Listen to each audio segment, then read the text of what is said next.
Picture this. You switch on the television at 9 pm.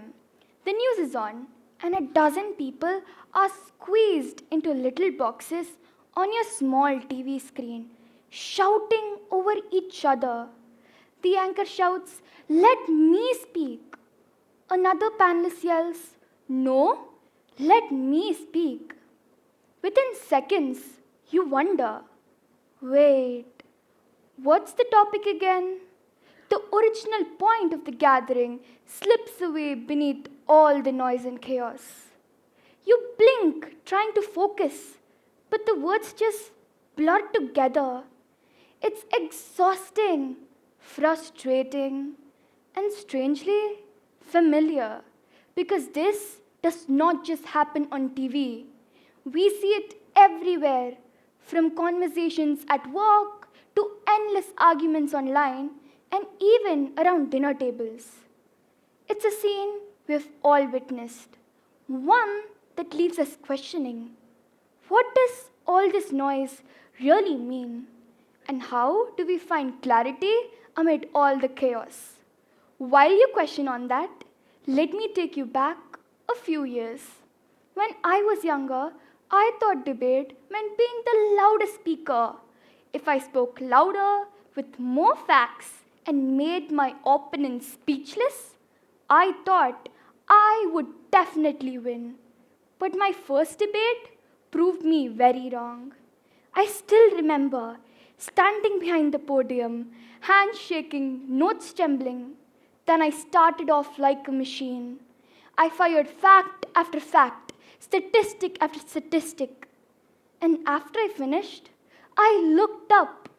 I was expecting a huge round of applause. Instead, all I saw was blank stares. No anger, no interest, just indifference. Then the results were announced that I had lost. Walking off that stage, both confused and defeated, I asked myself, how did I lose? I spoke the loudest, I spoke the longest, but it took me a really long time to understand that I wasn't speaking to the audience, I was speaking at them. My words were just noise which didn't have empathy and connectfulness in them. That's when I realized that debate isn't just about victory, it's about listening, connecting, and understanding. Real debate teaches you to hear before you argue, to collaborate in truth seeking, and most importantly, to disagree with empathy.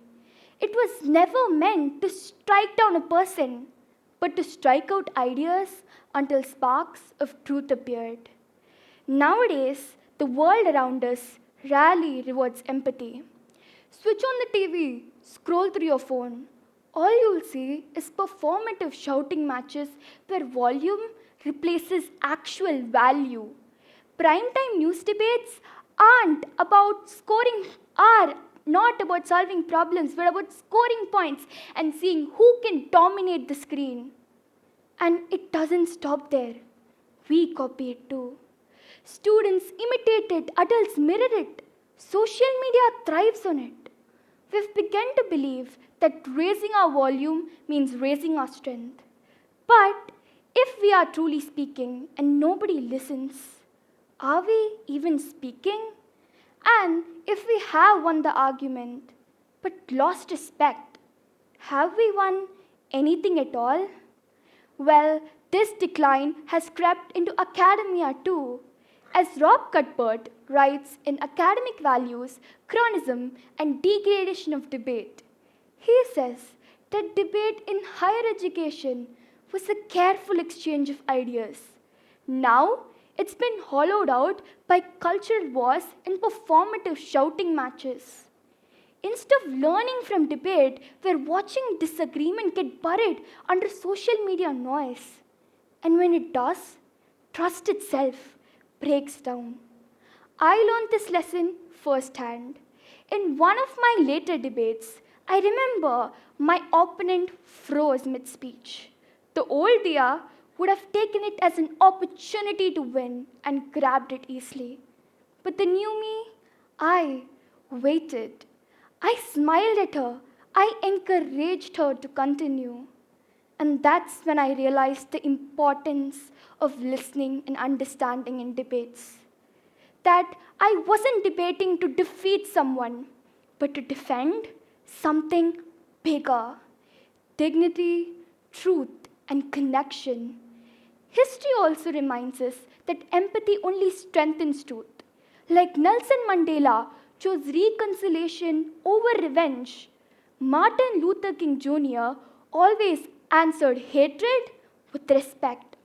Both show that true power lies not in shouting, but in understanding with each other. So, as we move forward, let's teach empathy and thoughtful communication from an early age. In Canada, teachers use Roots of Empathy program to show children the baby's growth and development and then discuss about his emotions to build compassion and understanding. And in France, teachers use emotion taxonomy, storytelling, and perspective taking exercises to develop the social emotional skills of students. And finally, in Denmark, we have the Callison Teach sessions where students sit with their teachers and openly share their experiences and problems. Together, the students find solutions. Imagine if we did the same. If instead of awarding the best debater, we award the best empathetic communicator. Because in the end, debate, just like life, isn't about being loud. It's about being heard with a heart. So, debate wiser and not louder. And while volume fades, empathy always persuades.